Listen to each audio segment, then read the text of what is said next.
Hello, everyone. Welcome. If you actually, I see that your statuses are still all thumbs up, which is great, but I'm going to ask you for one more check. So I want to know that you can see this slide. So if you could clear your status, it means go back and click the little happy face, click clear status. Perfect. Everybody got that. And then I want another thumbs up if you can see the cover of the guide. It's called Yes, I Can, and there are yellow happy faces on it. Okay, perfect. So people are seeing what I'm seeing. Excellent.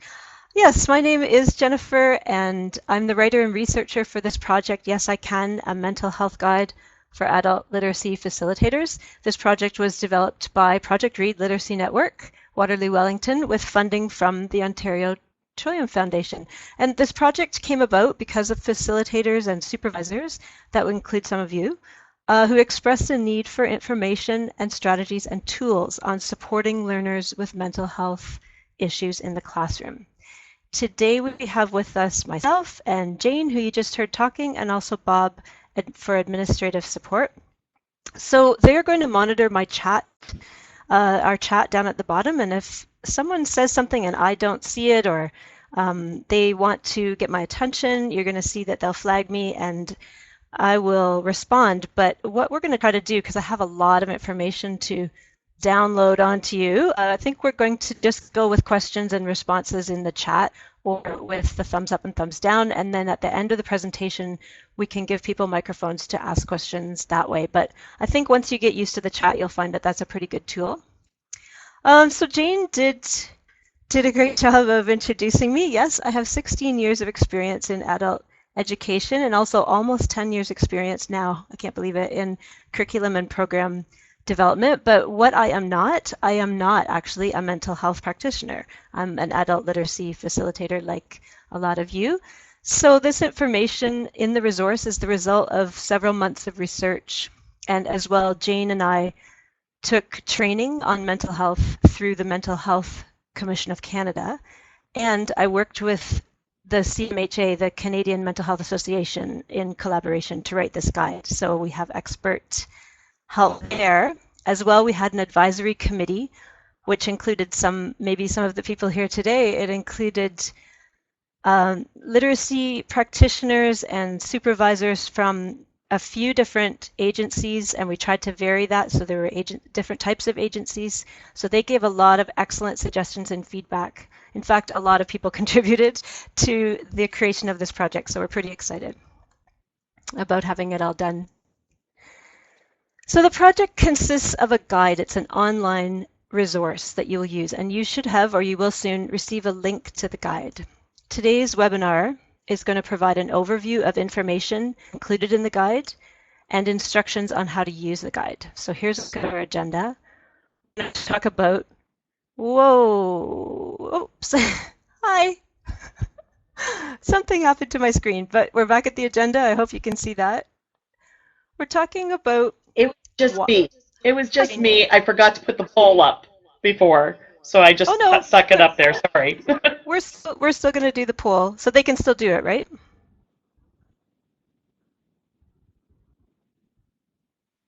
Yes, it'll just bring it up. It's just now a tab up there for you. Okay, great. So today we're going to talk about why we're talking about mental health, the incidence of it, the stigma that's been surrounding it, and the increasing awareness that's leading us to talk more about it and to come up with ideas about what to do in our classrooms, and some of the changing language around it. We're going to talk about what mental health is and what it's not. We're going to go specifically into some information about conditions and disorders. We're going to touch on how it's caused and the risk factors, which is actually important to us as adult facilitators because it turns out that learners are at higher risk. And we'll talk a little bit about how it's diagnosed and treatment, just to get some background knowledge on that, so that when people come to us for help, we know that we have some background to assist them where to find help. We're going to talk about how mental health issues might affect learners and learning, and of course what we can do about that. So under what we can do, we're going to talk about general strategies and more specific strategies for certain types of challenges, all through this presentation, we'll be talking about how to use the guide and also the learner resources that are included in the guide. And then we'll have some time at the end for questions and comments and an evaluation. That's a lot of things to cover, so let's get started. So the first thing is we're going to do a little poll. What type of agency do you represent? So this is asking you to click on a box. I'm going to bring up a screen, so I hope I'm doing great. Here we go. Yes. So you will put your answer in here. So click.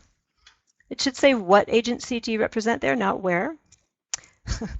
So click on a box that represents you, and then once you've done that, can you click the thumbs up so that I can see that you understood what to do and that you're finished, so that we know how, because I don't want to collect the results until I see that everybody's got a chance to complete that.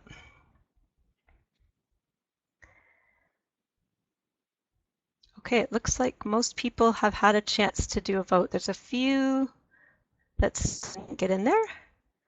And there we go. So we have a lot of community-based agencies represented today and quite a few with the school board as well. And yeah, all over the place. So we're very represented in all areas. Perfect.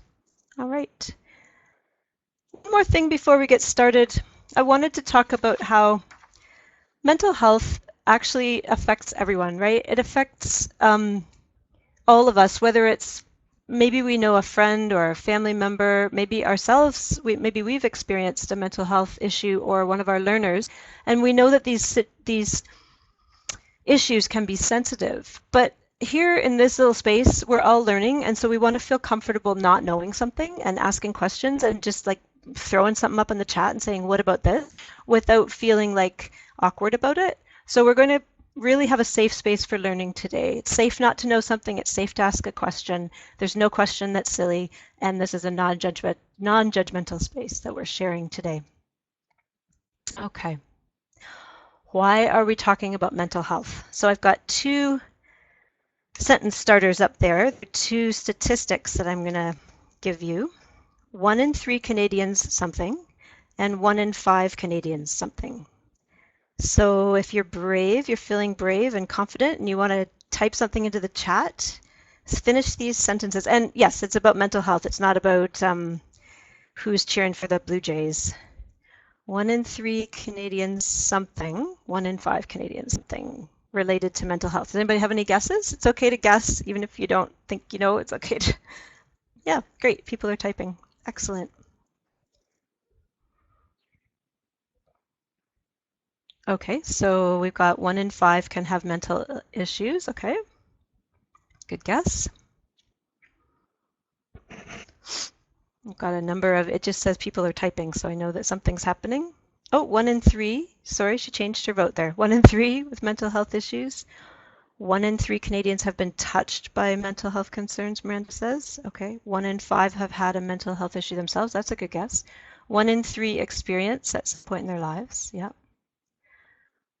1/3 know someone. Yeah, that's a good idea. Know someone with mental health issues, and 1/5 directly affected. These are very good guesses. I'm going to give you the answer. 1 in 3 Canadians will experience a mental health issue in their lifetime. 1 in 5 will experience a mental health issues year. So those statistics sometimes take people back because it just seems so large. It makes us realize that mental health issues are more of a mainstream as opposed to a marginal occurrence, if that makes sense. A lot of times we say, hey, I didn't know it was that high. Jane and I definitely turned to each other and kind of went, whoa, what? When we were in our sorry, I'm laughing at what Sue wrote, in our training. There's a lot of people. If you're sitting in a room, you're sitting in a conference room, and you look around, you say, okay, 1 in 3, 1 in 5, that includes a lot of people. So, and obviously that's bad news because mental health issues contribute to a huge loss of productivity. Days missed from school, days missed from work, as well as potential, just the potential that people could be using their time to do something that they want to do, that they enjoy, that's meaningful. And as well, mental health issues contribute to a huge loss of life. Worldwide, right now, suicide rates are extremely high. So this is something that we really need to look at, and I'm sure that you've noticed there's a lot level of media coverage on anything to do with mental health and mental health issues. So why do we think that, I'm asking you to type again, sorry, I'm going to make you work. Why do we think that we didn't know, or that these statistics seemingly are higher than we were aware of? Why has this been not obvious? Why is it hidden? Lots of reasons, sure, but So Allison says better awareness and diagnosis. Yes, absolutely. Stephanie says people do not like to talk about it. Exactly. Kate, they're too embarrassed to talk about it. There's a lot of shame associated. Yes, good answer. Stigma and shame. Unreported incidents. Yeah, Maggie, absolutely. Mental health issues do not present with physical ailments. Right, so you can't see it. You can't do an x-ray for it, so it's pretty hard to diagnose sometimes. Stigma and pressure. Excellent, excellent answers. So yes, that's exactly what we're going to talk about now. So stigma is something that's prevented people from talking about it because they don't want others to look down on them. And the reason stigma happens is because of misconceptions. So here's some examples of misconceptions about mental health issues. Those people, so it's like them and us, right? They are simply being difficult or defiant, referring to people that are experiencing mental health issues. They could get better if they only tried harder. So there's a lot of misunderstanding about how illness recovery and treatment work. They're being weak or lazy, their problem makes them violent, or their problem isn't a real condition at all, or their problem is somehow contagious. So not literally contagious, but that you don't want to be around them because then your mental health might be affected. You might get mixed up by them somehow. All of these misconceptions lead to what we just saw people typing into the chat there, stigma. It's sort of like it's like us and them mentality. Oh, Jane says something. The other day we had a practitioner say the problem is that people tell them to just get over it. Yes. And she said she'd like someone to tell a person with a broken leg to just walk on it. That's right. So people think it's in the person's sole control. And if they just tried harder, they could think different thoughts and everything would be okay. And in fact, that isn't the way it works. So I'm going to show you quickly a little video on stigma. I partly show this to you because it's interesting and informative, and partly because it's on a website that I feel you could use in your classroom to educate learners about mental health, or to do a little mental health unit in your classroom, and that's the Mindsight website. I got this website from Wendy Stanyon. She's a researcher at University of Ontario, and she did a presentation on mental health at Project Read a couple of years ago, and it was very good. So here's the video. We're just going to watch it. It's about a couple minutes long. Stigma. What is that? Stigma refers to negative attitudes. That's prejudice or negative behavior. That's discrimination against individuals with mental health challenges. Stigma is very prevalent in Canada, and here are a few examples. Almost half of Canadians, 46%, think people who use the term mental illness as an excuse for bad behavior. 1 in 4 Canadians are fearful of being around those who have a serious mental illness. Half of Canadians would tell their friends or coworkers they have a family member with mental illness. Compare this to 72% who would tell their friends about cancer, or 68% about diabetes. Most Canadians, 61%, are unlikely to go to a family doctor with a mental illness, and 58% would be reluctant to hire a lawyer, childcare worker, or financial advisor with the illness. Addiction is a perfect example. Often misunderstood, people often believe that those affected by addiction should just stop doing it to themselves, rather than seeing it as a chronic condition like diabetes or high blood pressure. There is a public stigma, which is the way the general public, and this can include healthcare providers, react to mentally ill individuals. For example, mental illness and addictions are not funded as well as other illnesses, and individuals are blamed for being ill as if they had a choice about their condition. Personal stigma occurs when the individual internalizes or acquires the public's perspective. They tend to believe things like, that person will never recover from his illness, or will never be able to hold a job. To reduce stigma, we have to learn about mental illness and be willing to talk about it. get to know the truth.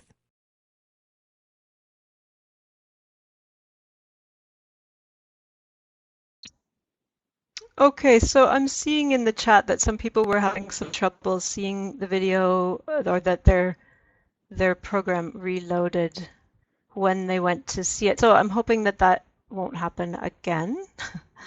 We're just only going to watch a couple of very short segments of video, so it's not a big part of the presentation. But so basically it was a little video about stigma. It explained that when people think that others are going to look down on them, obviously they're not going to reach out for help, they're not going to report their problem, and of course that just exacerbates the whole mental illness cycle, because then they're not getting the help they need to recover, and that's where you get the loss of productivity and the loss of potential, and when they could be helped, they could be treated. So it's extremely unfortunate. So we want to work against stigma as much as possible. Sharing or learning information on mental health issues leads to increased awareness, so that reduces stigma. So what we're doing right now, sitting in our chairs today, eating our chocolate and drinking our coffee or whatever it is we're doing, we're contributing to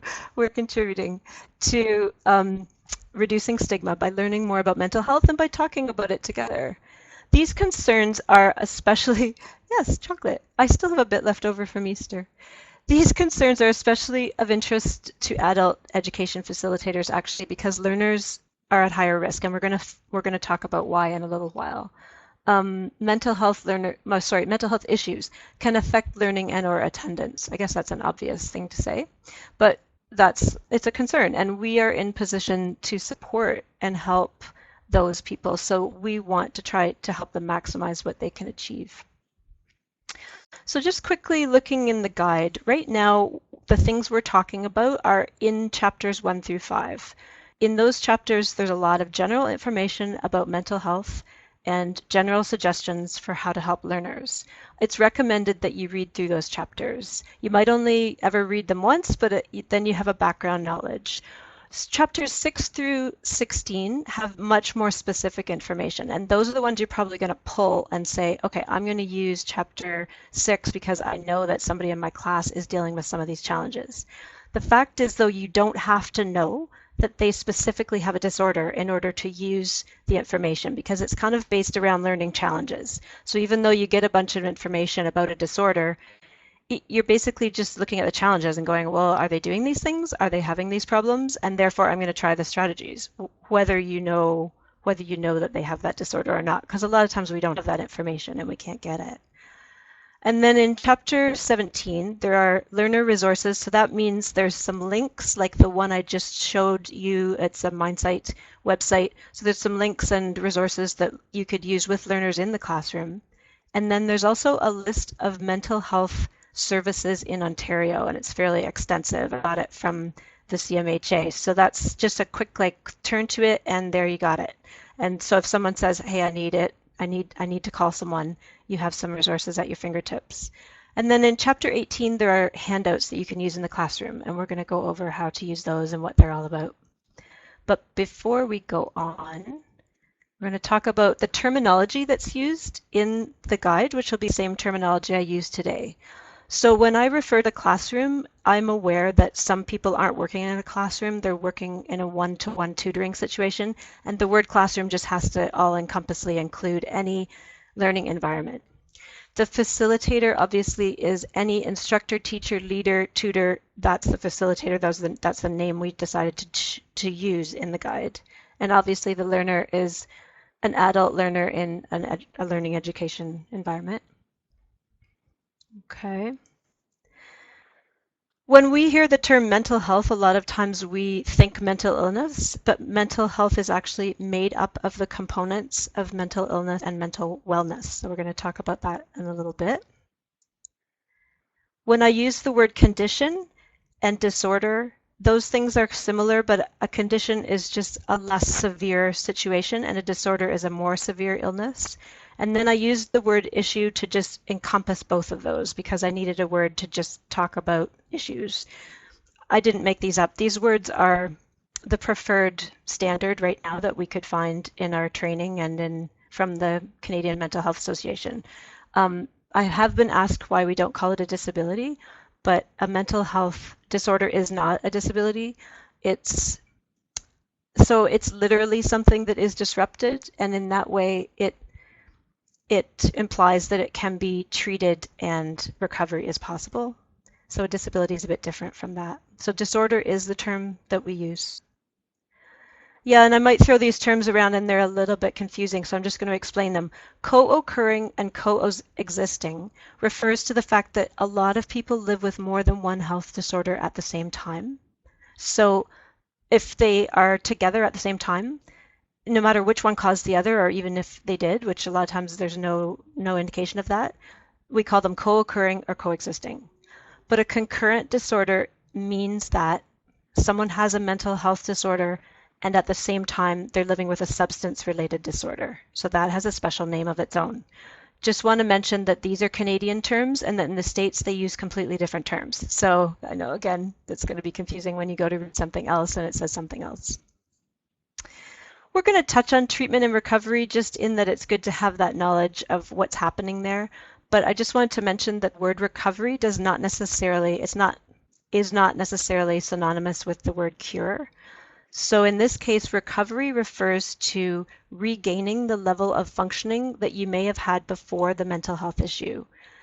In a similar way to how we talk about diabetes. A person doesn't exactly get cured from diabetes, but they might find medications and lifestyle changes that will make it so that they regain their functioning.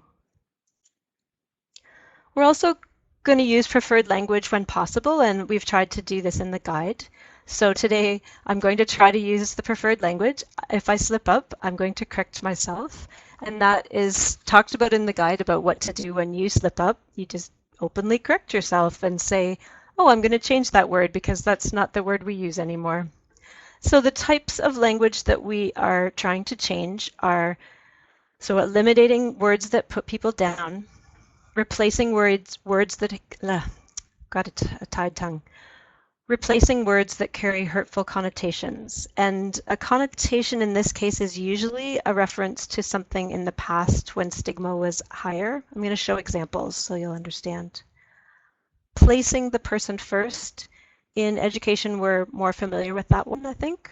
And replacing words that assume an understanding. And that means an understanding of what the other person is going through, because we can't really understand. So here's some examples. So give me a thumbs up if you feel like you've said these words not in relation to mental health. Have you ever come home from work and said, I had an insane day? Raise your thumb if you did, because I definitely have. So when we were in our training, we got hit with all these words, many more than what I've listed here, and we said, oh yeah, we use those words all the time. Anything that kind of relates to mental health it carries along that association, right? So we're trying to change those words. So an example here, the word nuts. We don't really mean nuts when we say that. We mean something else. So it's trying to replace words with ones that more accurately reflect what we mean. I think we can all think of more examples. There's more examples in the guide. So replacing words that carry hurtful connotations. So for example, there has been a change in how people talk about suicide. Now you're still going to hear the non-preferred language all the time. I hear them on CBC when they talk about, a victim of crime or something, and they use these words, but they're trying to change this word committed to died by. And this is because committed holds a connotation of the past when it was illegal in Canada to kill yourself. I think that was abolished in 1978. So saying committed implies a crime, and for the families of the victims, that can be very difficult to cope with. So died by is a more accurate way to reflect. Even the words killed themselves, although still in use, are being replaced by died by, because in fact, the way we think about this now is they didn't actually kill themselves, did they? And a mental illness killed them, because that wouldn't have happened to them if they hadn't had the mental illness. So died by suicide is the statement. The other one, drug addicts, yeah, we're trying to get away from the word addiction is still used for sure, but calling someone by that name, now we call it a substance-related disorder as well. Here's another one, replacing words that assume oh wait, I lost one. Okay, I'll go back to that one. So replacing words that assume an understanding. So we can't possibly understand what someone else is going through, basically. And so when we say that someone is suffering with a mental illness, this is something that I say, and it's a place where I slip up. We were taught in our training that we don't know that they're suffering. So it's inaccurate to say that someone's suffering. They might know that they are, but we don't. They might feel it's just something they have to live with, the same way a person might live with a disability. So we use the words, hi Jane. Hi, I just noticed that Josephine had added in here substance-related user. I'm assuming, Josephine, that's what you've heard the term being used as? Oh yeah, I see. If you want to put your little thumb up if I was right. Yeah, she did. She said yes. Okay, thank you for that. Yeah, substance-related user. Okay, excellent. So yeah, you're seeing that the language is changing. Thanks for bringing that up. So experiencing and living with are more accurate ways to say what's happening to someone. Someone is experiencing or living with a mental health condition. And it's a similar idea with the word problem. Again, even though it's still in use, some people with some disorders do not like this word because they feel like it kind of implies that they're a problem, and they don't like the idea that they have a problem. It's an issue, it's a condition, it's something that they're living with, possibly sometimes something that they feel is part of them. So they don't want it to be called a problem. So that's fair enough. Placing the person first, like I said, we're probably familiar with this. So instead of describing a person with an adjective, autistic person, you would say a person with autism, living with autism, experiencing autism, or on the autism spectrum. And the same with, for example, psychotic. You don't describe a person that way. You would say a person experiencing psychosis or experiencing a psychotic episode or a psychotic disorder. I hope that makes sense. Okay. So here we are at what is mental health. Can you put your thumb up if you've ever used the term mental wellness? And your thumb down if you never have. To me, this was a new one, I guess. Mental wellness. So looking at the thumbs up and down, there's a smattering of both. Yeah. Okay, thank you for that. Because I was wondering, because I hadn't really run across it, but it's a new term that we want to be aware of because it helps us to be aware that mental health is not just an illness. In the same way that we talk about physical health, when we talk about physical health, we don't mean illness, right? So mental health includes mental wellness, and it helps us to understand that we all experience and live with mental health because we do things to maintain mental wellness, whether we realize it or not. And so mental wellness isn't actually just an absence of illness, it is a state that is a positive state of mental health. So it just helps us to be more aware that mental health is not just something that people who have an illness deal with. It's something that everyone has. Oh, someone found their thumb. Yay, Cindy. Woohoo. Okay.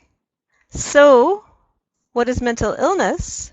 It describes a disorder seated in the brain or in the mind, which affects daily functioning. You can't see it. You can't do an x-ray and find it, but nevertheless, it's an illness. And it affects three things: thoughts, feelings, and actions. If you think about that, that's a lot. That's a huge amount of your daily life and of, kind of your sense of self. How is mental illness recognized? It is recognized through symptoms because we can't, like I said, do an x-ray. The symptoms are what reveal it. The severity of the symptoms, the duration, so how long the symptoms have been going on for, and finally, the extent to which the symptoms impair day-to-day functioning. So everyone has had down days or days when they feel like their attention is unfocused or scattered, but a mental health condition or disorder comes with symptoms that prevent everyday usual functioning. Like they seriously impair functioning. And that's how we know that a mental illness is in place. The causes are so many that I only chose the top ones to put on the slide. There's a huge list, but it's helpful to understand that there are causes and that mental health conditions don't come from someone just behaving in a strange way. So causes include genetics or heredity, environment, so maybe something in the environment that you grew up in or that you live in now is causing problems. They can also be caused by entrenched thought or behavior patterns, which in turn could be caused by environment or genetics or heredity. Imbalances in brain chemistry or hormones is another one, or any kind of illness, physical illness, chronic pain, injury, any of those things can contribute to mental health illnesses. Medication or substance abuse, or a combination of all these causes, which a lot of times that's what is pointed to because, in fact, we don't usually know what the cause is, but the cause can be, speculated on. Mental illness works like physical illness. This is a great concept for helping to put mental illness in perspective. So I'm going to read you a list of things, and every time I say the word illness, substitute in your mind cancer, and then think mental illness. Any person from any walk of life can develop an illness. Illness can stem from a variety of causes. Illness can change what a person can do or the way they do things. Illnesses are not in a person's sole control. A person can develop an illness and not know why. A variety of treatments and self-help treatments are available, and treatments have varying rates of success. Sometimes an illness will completely resolve, and sometimes an illness requires ongoing maintenance and treatment. Illness can affect the ability to learn and to carry out responsibilities related to school or work. Illness can lead to reduced functioning, which in turn can lead to lowered self-esteem. And finally, accommodations at school and in the workplace can allow an individual living with an illness to participate and contribute. So in these ways, and in fact in all ways, mental and physical illness work the same way. A mental health condition, therefore, is an illness, not done on purpose. It's not in the person's control or their sole control. It's not usually the result of a clear causal path, but a number of causes. And it's not bad behavior or laziness or an act of defiance. It's also not a disability, and it's different from a learning disability. It can be treated and recovery is possible. But it's scary, or I think that it might be. So you are diagnosed with a mental health issue. What might you feel? Again, thinking about if you went to the doctor's office and you were diagnosed with a serious physical illness. Confused, frightened, loss of control, uncertain about the future, and sometimes even relief because now you know what's happening to you and maybe you can get on the path to recovery. So people in this situation need our support and understanding, just as people who are experiencing physical illnesses do. And this is just a little cartoon that was on Facebook that I liked. So I put this up here just to remind us that we can't actually know what someone else is dealing with, and we can't know what it's like, even if we learn about what the symptoms are like. Oh, I'm seeing thumbs up. Yay. So I guess that's our type yes, right? You know how you type yes on Facebook? I've never understood that, but I guess yes. So it's also not visible. So someone can be experiencing or living with something and we can have no idea because it's not like a broken arm. Jane, I saw your pencil. So Jane has a little pencil. Well, I have it anyway. I have a little pencil tool, and when Jane scribbles on the screen with hers, it's my reminder that she wants to say something. Yes, Jane? Or the reminder that Jane is an idiot and actually missed taking it across to clear out the statuses. No, my mistake. Sorry, didn't need your attention. I'll be You're all careful. good? You're good there? Okay. All right, so how are we doing? Is everybody okay? Moving on.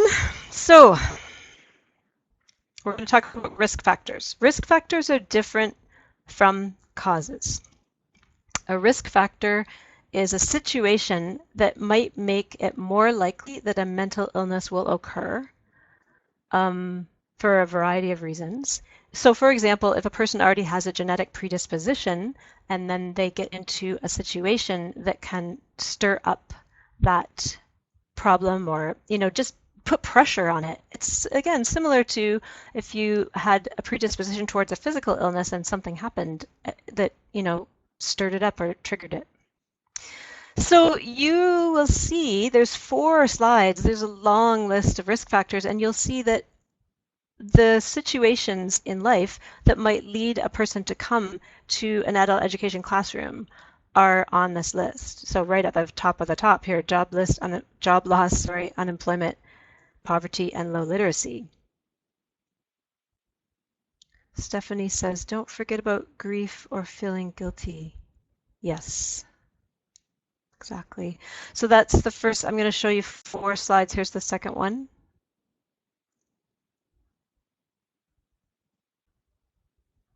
So in other words, there's a legion list of risk factors, but it's my feeling, okay, I'm switching again, that adult learners often are at increased risk.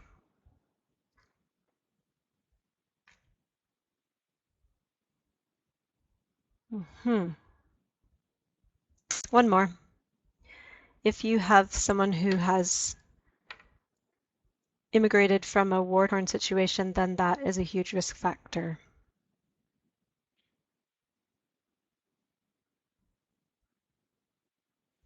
So the message here is learners can be at higher risk due to life situations they may have experienced. Hi, Jane. I really did mean it that time. It was interesting because I'd never thought about guilt before. If you feel guilty about something, it just was a new thing. Had you heard of that one before, Jennifer? Yeah, guilt seems to go hand in hand with mental illness and especially with anxiety and depression. So it's kind of, I think it's like a two-way street. It's like guilt can lead to it and guilt can be a symptom. I think it's almost like any kind of situation that puts pressure, stress. Again, in a similar way to physical illness, you're already kind of, you've got maybe one potential risk factor or cause indicator, and then, so let's say you have a bit of a cold and you camp out in the winter for the weekend and you contract pneumonia. Similar idea with mental illness. There can be situations that can exacerbate. I mean, of course, it's almost obvious in a way that someone who's gone through some kind of horrific situation might come out the other end with mental health issues, but there are so many risk factors, and it's not just about PTSD, or it's not just about, having experienced something catastrophic. So mental health issues can affect learning, and there's a list of ways. We're going to look at this again, so I'm not going to read them out, but it can create learning challenges for sure. And then we get to that place of saying, but how will I know that my learner has a mental health issue? The fact is, you may not know. You may. The learner might tell you. They might tell you at intake. They might reveal it just randomly one day. You just don't know. But you may only have to go on what you observe. And so the learning challenges are the focus. not necessarily the disorders. It's great to learn about the disorders and it might help you recognize something and say, oh, I never thought of that. Maybe that person is experiencing depression, but not necessarily. So you're looking at the challenges. What are they doing in the class? I'm going back to the challenge slide. They're having lowered concentration. Then you can use the strategies in the guide to help you with that, whether or not you know whether they actually have a mental health issue. What you have are two things, what you're told and what you observe. And that's really it. And we're just going to remember, we don't have to know. We don't have to know what the disorder is in order to use the strategies. So that's a good outcome. And this was, I mean, it was something that the Canadian Mental Health Association helped me with, was they said it has to be based on what they can observe and see, not on what they can find out, because you don't always know. People don't always communicate, or sometimes they don't know themselves. They haven't been diagnosed.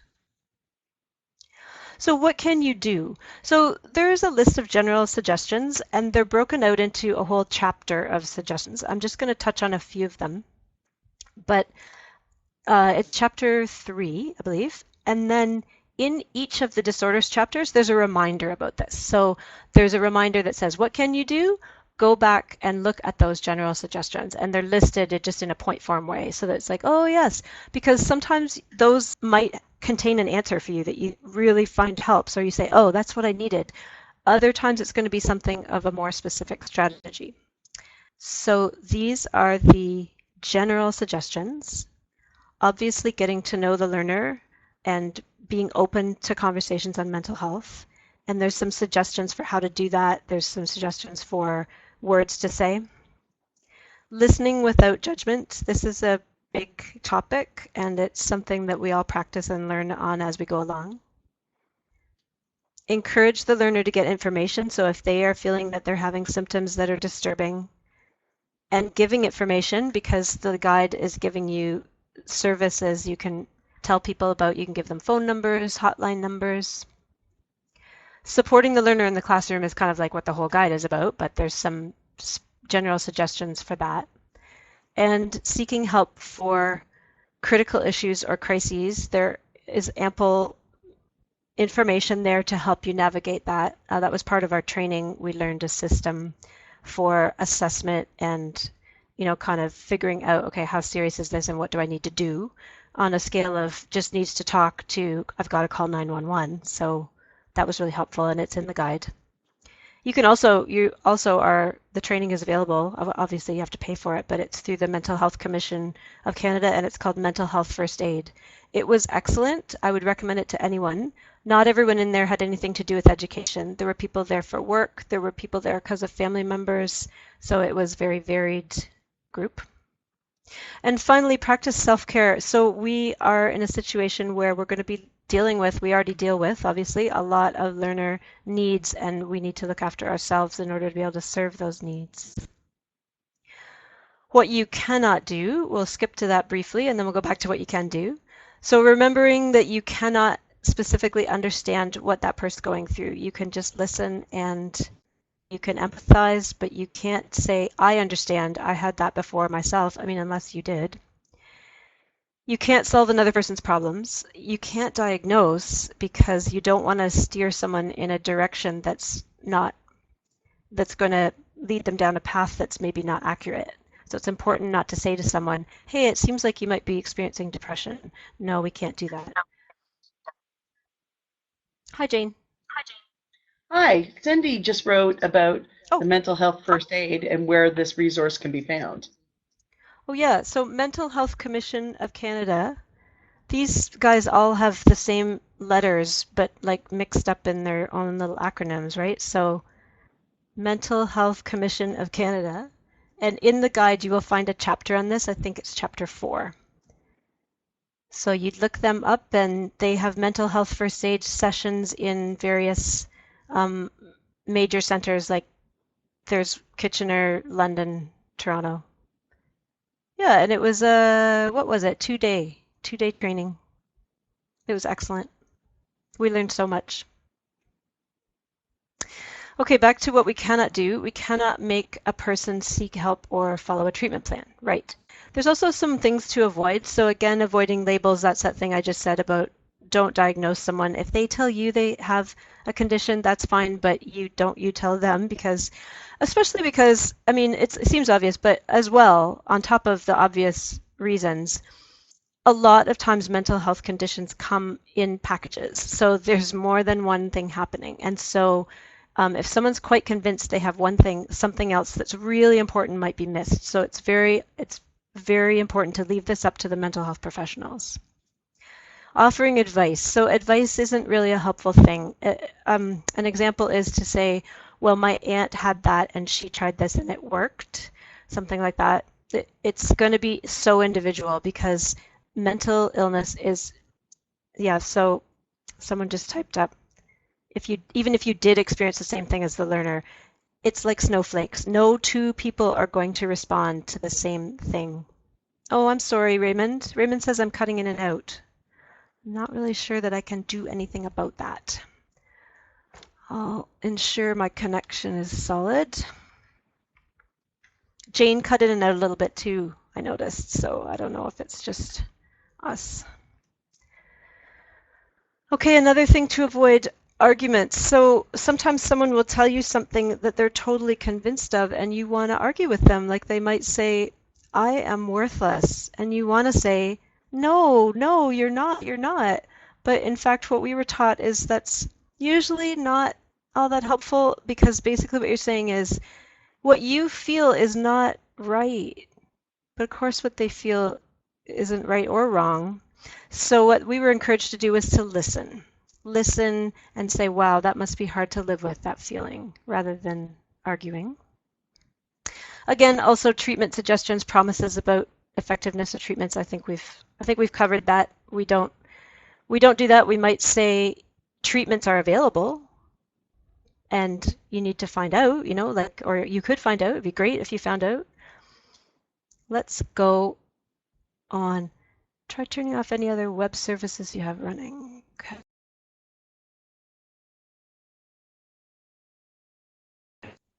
I'm going to turn off. I have a couple things open, but I don't think that could really be affecting. But okay, so we're going to talk just specifically for a moment about listening, because this was really emphasized in our training, that perhaps one of the best things you could do for someone is just to listen. One of the things that's hard about that, though, is that as practitioners or facilitators, we're really busy, and so our day is packed with demands. So being ready to listen is tough. So what the trainer suggested was that if someone brings something up and you can't sit down and listen right then, that you make it clear that you could listen at another time. So tell them that you care, that you're interested, and make a time to listen to them. Or try to get them to talk to someone else who can listen at that time or later.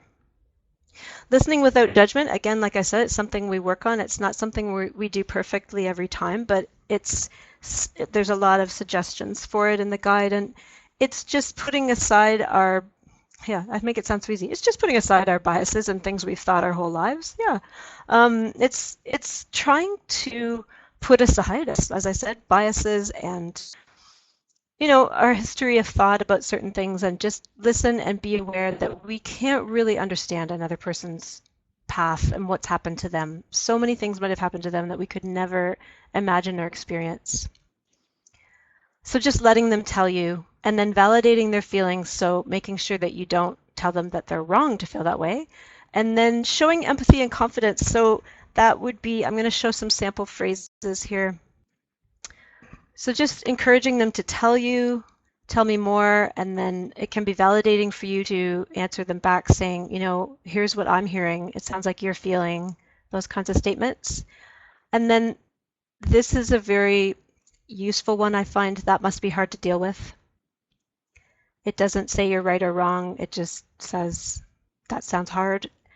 And showing confidence in them, so saying it's good that you're talking about this, because if you were at that stage where you're ready to place enormous trust in someone and tell them something, it's good to validate that or to reinforce it. Can you give me a thumbs up or down about these phrases? So I worked hard on sample phrases, and I wanted to know if people felt that this is something they would actually be able to say. I hope that it is. It's tricky.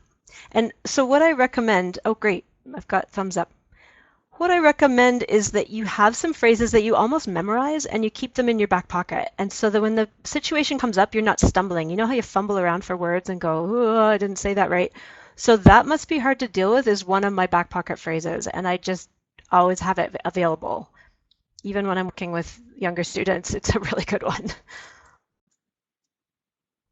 Encouraging the learner to get information. This is just on that same sort of list of things you can do. I'm going to show you. So avenues of information, again, there's a list of them in the back of the guide, but doctors are not listed because, of course, there's too many. But a doctor is often a first step because they can access referrals and sometimes they can kind of navigate the OHIP system. It depends on the doctor, though, and it depends on the subsequent services that they have in the kind of like their pool of where they refer to and stuff. So Canadian Mental Health Association does have some ability to also do intake and to help people, but mostly in urban areas.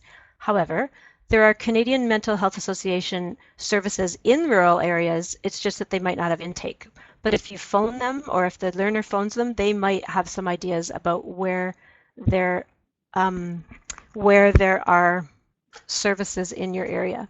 Yeah, Kate brings up a good point that many doctors are not well trained in dealing with mental health issues. I know that was my reaction too. However, Canadian Mental Health Association emphasized that a doctor should be a first step because sometimes a mental health symptom is actually caused by a physical illness, and sometimes it can be an extremely dangerous physical illness. Very important to get checked by a doctor at some point. It's unfortunate that a lot of times when a person is in a situation where they're ill, whether it's a physical or mental illness, they don't have the capacity to do the self-advocating and the searching that's required to find the exact right fit for a service. So that's where people need support and information. There's more services out there. There's more people that can help. You kind of have to persist, and it's hard, I know. Center for Addiction and Mental Health, that is situated in Toronto, but they do have intake clinics. Some interesting information we learned was that the emergency room is an excellent first step for a mental health issue because if you enter through the emergency room, a lot of initial costs are covered through OHIP. So I'm going to read out what my consultant said. When an individual experiencing a mental health issue enters the medical care system through an emergency room at a hospital, many initial costs are covered under OHIP. Emergency room costs that are covered via OHIP include emergency room assessment, on-site medication at ER, admission to a psych ward if that's necessary, referral and assessment to emergency psychiatric assessment. No follow-up relationship is guaranteed, but they get something, and outpatient follow-up services at a psychiatric day hospital facility. So the only thing that's charged is the ambulance fee if they went by ambulance. So she, our trainer, kept encouraging us to tell people about this because she said nobody knows this and it's so good for people, especially if they're worried about the costs of treatment or even of assessment and counseling. And then finally, there are some hotlines listed in the back of the guide. Again, I treat these kind of like just information. It's a little bit like calling telehealth and saying, I have this symptom, what could it possibly mean, and what do you think I should do? But it's a good start, and it's also someone who's really trained who can talk on the phone with someone right away. So I think those are useful to know. Here's some sample phrases for when you're bringing up, which it can be a very difficult thing to do, when you're bringing up, hey, I think something's going on, maybe I'd like to see you get this checked out, right? So, oh, hi, Jane. Jane, did you have something to say? I lost Jane. Okay, so simple phrases, we need more information. So saying we kind of puts you together as a team and you're saying need information. Okay, Jane's typing something. Oh, I see. There's a conversation going on. Sorry, I missed this. The problem in our area, Sue Damon says, long wait times in the emergency room. Yeah, okay, fair enough. That's a good point. You can look online before you go to see what the wait time is, but sometimes it's always long, right? And Project Read says they triage an emergency. Okay. I think it depends on also on the critical nature of the problem, what the person is experiencing, how critical it is. So here's some sample phrases. Again, can you give me a thumbs up if you could see yourself saying these things? We need more information. I don't want you to have to deal with this alone. I'd like to see you getting help with this. I felt that these were general enough that it wasn't too imposing to say them, but at the same time, they get to the point of, hey, something's happening, and I'm feeling for you, and I think really we'd like to know more about what's going on here, right? So it's not saying, hey, there's something wrong with you and you need professional help, but it's just toned down from that a bit. Sometimes people get turned off by the words professional help, so that's what we were told. Okay, thank you for the thumbs up. Great. Treatments are going to be listed in with the disorders in the guide. We're not going to focus on them at all, but there are lots of treatments available, and it's pretty amazing all the research that's going into treatments, and that's part of that increasing awareness that's happening. So it's always a good idea for people to at least find out information about treatments. Whether it's right for them or they decide to do it is another thing. But at least when you have information, you have some choices. So there's many different kinds of therapy. So therapy is a blanket word to describe. Many different kinds of medications, obviously for each disorder they're different. And there's lots of support groups and training programs and things like that out there now, which is wonderful. And alternative therapies refers to things that just help with symptoms like, acupuncture or therapies that you might do to relax, things like that, that can, make a huge difference in lots of illnesses. So they're worth looking at. They're also usually per fee. Yes, Jane? I just was pointing out that Heather had a mental health condition and needed to call 911, and she wasn't sure if it was an emergency, but the police officers that arrived were amazing and advised mental health is one of the most common calls they receive. Oh, that's excellent. Thanks for sharing that so much. Yeah, I do think it's quite common. And the person who trained us told us that it's important to specifically say, I have a mental health issue here, like whether it's you or the person you're calling for, so that they're ready when they get there. They know what to do, and there's a lot they can do. So it's excellent. It's also just so reassuring to know that someone shows up and they know what's going on and they know, they know the steps. So that's wonderful. Okay. I think we're going to just, because this one, as I said, is kind of embedded in everything that's happening in the guide. I think we're going to move forward. These sample phrases were in terms of helping the learner assess their ability to be in class.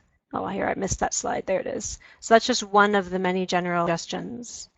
So sometimes it's just not doable for the learner to be in class, and then many times it is. And how do you know? If they say to you, oh, I'm experiencing too much depression to come to class today or next week or whatever it is, how do you know when to say, okay, I hear you, and when to say, well, let's try to do what we can to keep you in class, right? So there's some suggestions in the guide for that. I especially recommended doing a learning agreement at the beginning or halfway through, whenever the person is open to talking about some of the challenges that they're facing.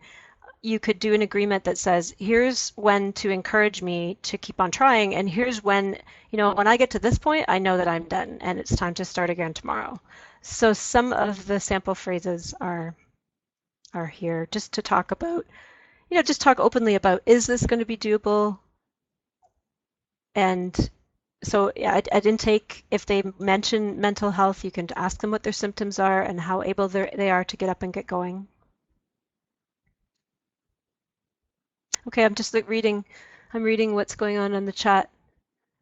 In my role, mental health is a common barrier among our learners. Exactly.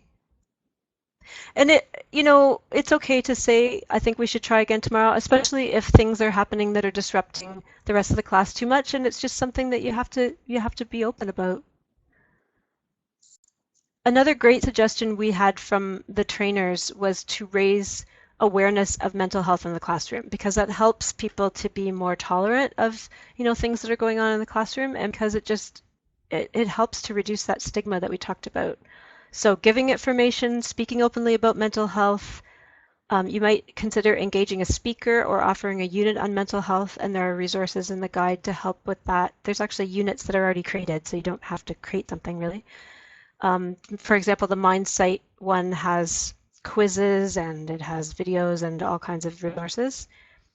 Or even holding a mental health awareness day, and you could add on to one of those mental health days that's already occurring, like World Mental Health Day, or that Let's Talk Day, or whatever. You could use one of those days to bring it up. That way, when you do have to bring up something about mental health with a learner, you've already got this background of everyone's kind of talked about it, and we know it's an open topic here, which is very valuable when you have to say something. Okay, so we are just a little over halfway through, and we've talked about some general information that you're going to see in chapters 1 through 5, and now we're going to move to specific stuff about disorders. So chapters 6 through 16, we're not going to get through all of them, but I'm going to show you the first ones that are the most likely. So 4 core groups of mental health disorders that we learned about, and we're told that these were the ones that most often occur: mood disorders, anxiety disorders, substance-related disorders, and psychotic disorders. But then we realized that there are a lot of other ones that affect learning.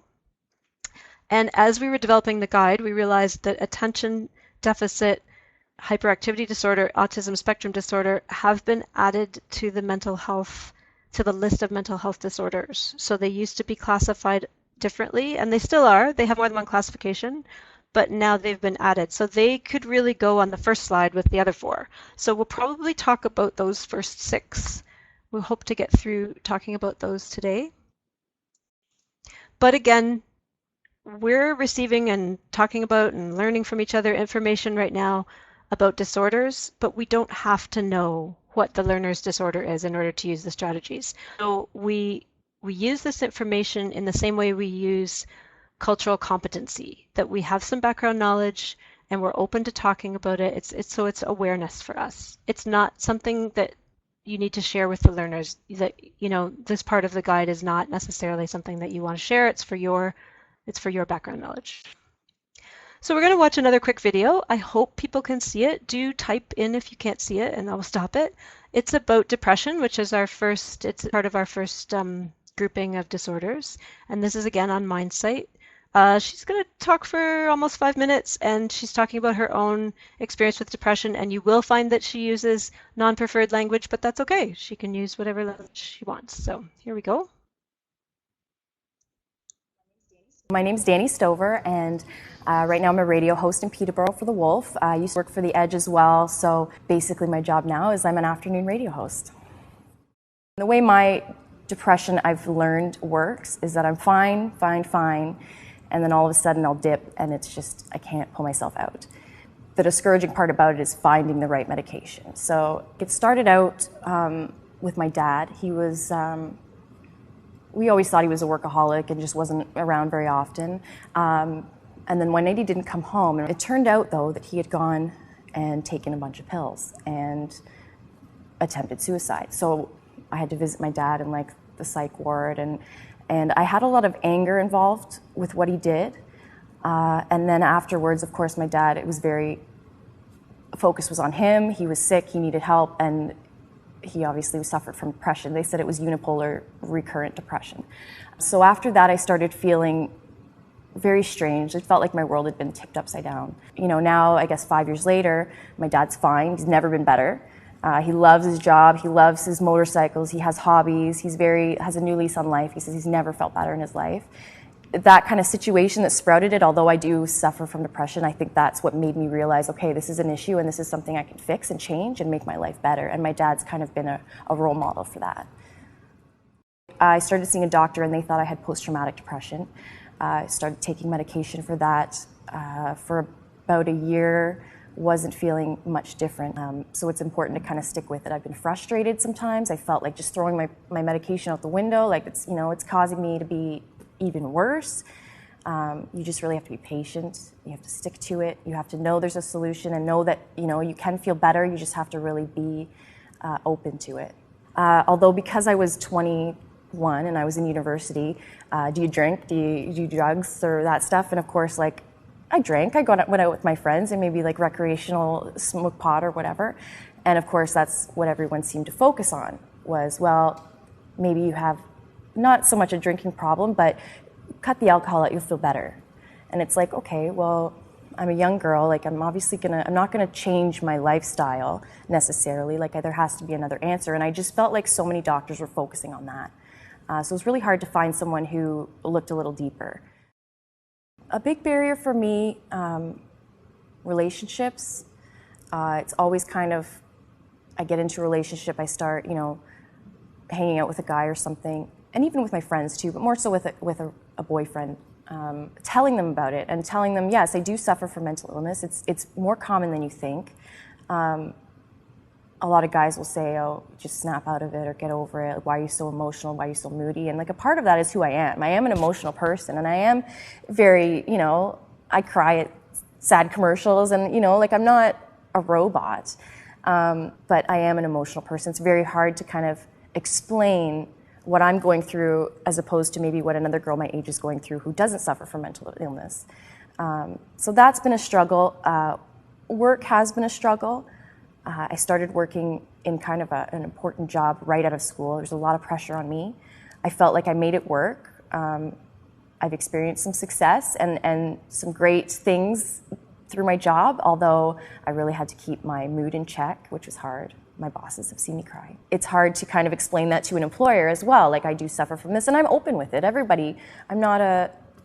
If people have questions for me, it's funny because the more you talk about it, the more, oh yeah, me too, or I know somebody that suffers as well. And it's a community. It's not really something that anyone should be afraid of. And that was something I struggled with. People kind of step back as soon as it was like, oh, mentally ill. People have a big blanket they throw around that term. I love the feeling of people reaching out to me and saying, I'm so glad you can be open about this. I'm so glad you can be, I wouldn't have the confidence to speak out. And even them just sending me a little like Facebook message or a text or something, it just makes me feel good because I feel I represent the illness. I am being treated. I still haven't found the perfect cocktail to help me, but I'm working on things. I still am trying to better myself and use the resources that I can. And I encourage people to do the same thing. But it's not something that people should be ashamed of, and it's not something that people should look.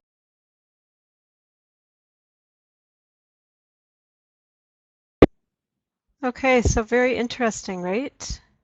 I liked hearing her talk about struggles and persistence. It's basically, that's what I mean by living with it. It's something you're living with. It's sometimes comes and goes. How she mentioned about disclosure to an employer. That's really interesting and it's useful information when we're thinking about learners and all the things that they have to deal with, or with anyone. Whoops, wrong slide. Where am I? Okay, so we're talking about mood conditions and disorders. So mood doesn't really convey the seriousness of these disorders. Basically, they are very impairing to function. And so it can be very hard to work or attend school, and the illness is sort of at its worst. These affect about 36% of people sometime in their lives. So they're very common, and we have a very cursory awareness of what this might feel like in relation to grief. I mean, that's kind of one of the only mental health conditions that you can say that about, that everyone has experienced possibly a little piece of it, but these conditions last a lot longer than a typical grief cycle. So depression refers to a severely low mood, and we're talking about a much bigger low mood than I just had a bad day kind of mood. loss of enjoyment in usual activities. There's a huge list of symptoms. I'll show you a few of them in a minute. It can be situational. Sometimes it's not. Sometimes it just comes up and we don't know why. It lasts more than 2 weeks, and that's an indicator that it is a disorder rather than that it's going to go away. Dysthymia is milder, but it's very persistent over a long period of time.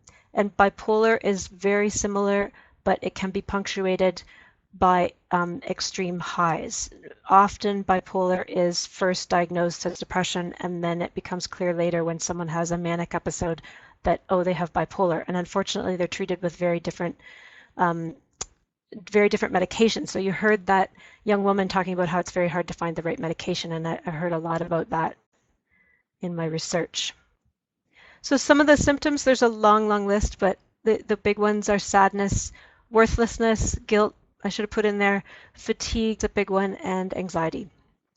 With bipolar, add to those periods of hyperactivity or even uncharacteristic or very sort of manic behaviors, sometimes self-aggrandizing, like I think I can do anything, including, unfortunately, something like jump off a building or something. So that might include dangerous acts or almost like careless acts, like wild shopping sprees, driving too fast, all kinds of things like that. So there's going to be a little segment in every chapter about strengths, and I'm just going to say this once, but of course, everyone has strengths, and these people who are experiencing these conditions are people, and then they just have something added on that they're experiencing an issue, right? So we are going to, in each chapter, you're going to see things about specific strengths and then things about specific challenges. We're going to focus on challenges here in the webinar because that's where we're going to go with our talk about learning strategies. So the most common challenges for mood disorders include these that you can see. I'll let you read them. So each chapter is going to show you a disorder, some information about it, the different types, percentages of how many people have it, diagnosis, treatment, and recovery information, risk factors, indicators that you might see and go, oh, maybe that's someone dealing with this disorder, and then challenges. Then you're going to see learning strategies based on these challenges, and I'm going to show you how this goes. So here's one example. There's a long list of learning challenges for mood disorders. I'm taking one of them out, and I'm showing you what it's going to look like there. So there'll be, at the end of each chapter, there'll be charts, and this one is lack of energy or chronic fatigue. There'll be a chart for that. It will look something like this. Down the left-hand side, there'll be little bite-sized chunks of information. So it's basically, what can I do? It's just a 1 or 2 sentence of try this. And it's going to be try this, try this, try this. There's going to be all kinds of them. You won't necessarily try them all. You won't necessarily try them all at once. You might try some all at the same time. It just depends on what's happening. Some of them you're definitely going to work with the learner and say, hey, I have an idea. What about we try this, right? So you're working with the learner to figure out which ones are going to work best. On the other side of the chart, there's a place for notes. And we have made this, because it's an online resource, we've made this a fillable box. So you can type into it. What I was picturing was somebody scrolling through the many, many strategies and kind of just wanting to mark the ones that they wanted to try or that would be good for someone in their class, and they could just like type their name in or something like that, just so that you can go back and find them later and go, oh yeah, that's the one I wanted. So I'm sure you've noticed how long the guide is if you've seen if you've looked in the link. What we decided, and it was a really hard decision to make, but what we decided was to keep the chapters together so that each chapter has the challenge charts with it. We could have put all the challenge charts at the back and then, or at the bottom, I guess you'd say, and then you would have to look at the challenges and then go to that chart, which is in a whole nother chapter. But we decided there was a solid chance that some people might just want to take a chapter out and photocopy it and use it and not have to bounce back and forth looking for things. And also, there's some of the challenge charts, or the challenge charts that are a little bit similar, but they're different. So for example, there's specific ones for working memory as opposed to just improving memory. And those are two different things, and we didn't want them to get mixed up. So we kept the challenges and the strategies with their own chapters. And that means there's quite a bit of repetition, which would be why the guide got so long. So it's not that it's so long, it's that each chapter contains some of the same strategy charts, because lack of energy or chronic fatigue could be experienced by more than one disorder. Does that make sense to you?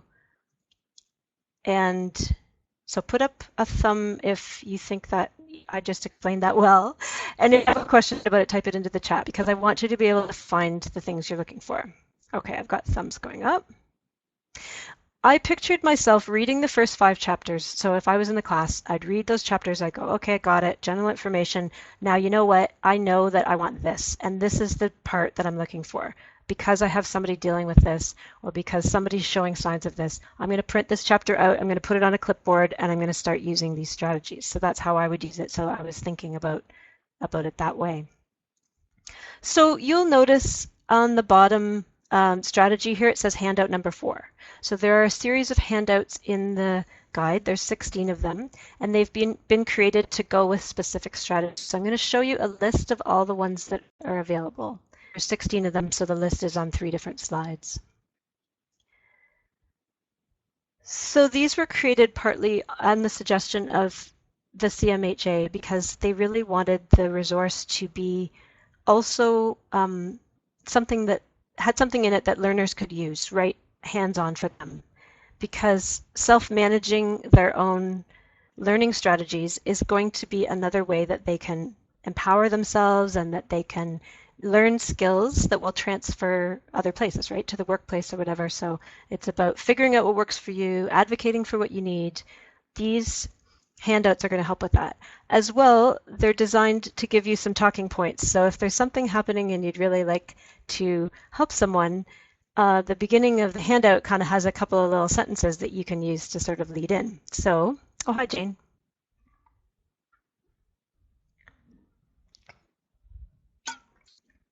Sorry, the microphone we weren't on yet. I was just going to type it in. It also falls in there, when you said that, I realized it falls in under the OALCF, managed learning. It does. So it's also helping you with that too. Yeah, and that's mentioned in the guide, that this is, you're going to find that self-management is a big part. Okay, so next one.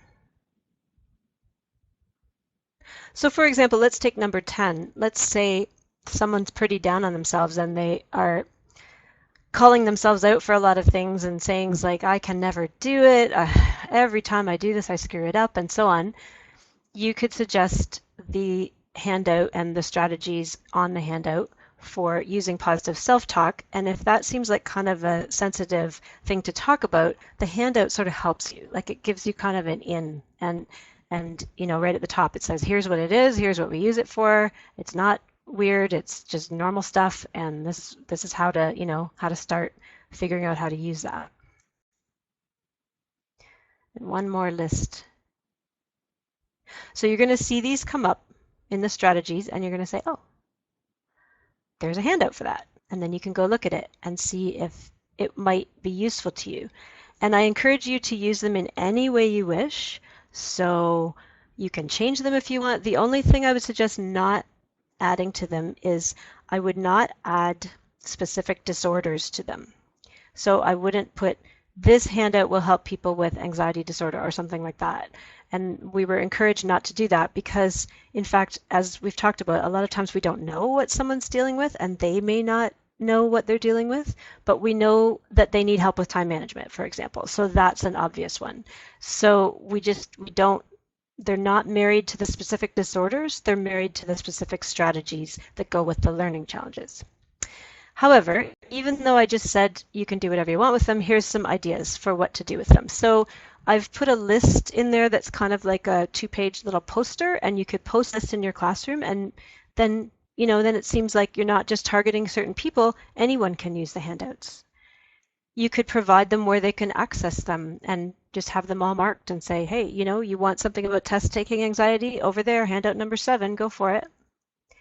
And then I would suggest going over the handout with the learner. So it's not just a thing you can really hand them and let them go at it. They're probably going to need help. So there are strategies to try, and you could try it together and see how it works, then support them while they try it. And then, so you're sort of scaffolding them up to learning to self-manage the strategy. And you'd hopefully get to the place where there's a little chart in there for them to track it. And so it's like, what strategy did you use? What happened? Did it work? Why not? And will you use it again, basically? And then you can have them, start to self-recognize, oh, this might be a time when I go back to that strategy I got on that handout about relaxation or whatever it is. Okay. So I hope that makes sense, and I hope the handouts are going to be useful to you. A lot of people have said right away after the webinar that they were going to go and photocopy them and use them. So I'm hoping that they will get some use in the classroom. But as I said, if you need to alter them to suit your particular situation, that's okay too. Okay, we're going to talk about anxiety disorders. These are also extremely common. They produce severe and long-lasting, and I would say very debilitating, symptoms of fear or anxiety, obviously. There are many types of anxiety disorders. Generalized anxiety disorder is just an overwhelming anxiety that lasts a long time. So it lasts 6 months or more, which is long. Panic attack is more of a sudden onset of something. It's basically an attack of terror, and it culminates within about 10 minutes into a physical peak of symptoms. Like it might feel like the person is choking, or they have heavy breathing, shallow breathing, their heart's pounding rapidly. And then a panic disorder is when that keeps happening, which is horrible, for a period of 3 weeks or more. Phobia disorders, I think we all kind of are familiar with what a phobia is. So it's an irrational, meaning it's not based in reality, fear of an object or situation. But a couple that come up a lot, agoraphobia. We were told it's actually been misconstrued as a fear of going out of the house, but really it's a fear of those panic attacks or anxiety symptoms in a public place where you can't get help. And then social anxiety disorder, fear of extreme scrutiny from other people or judgment. Obsessive compulsive disorder is an anxiety disorder. So recurrent unwanted thoughts are the obsessions, and repetitive behaviors are the compulsions, and they're in response to the obsessions. So it's a way to soothe or control what's happening with the thoughts.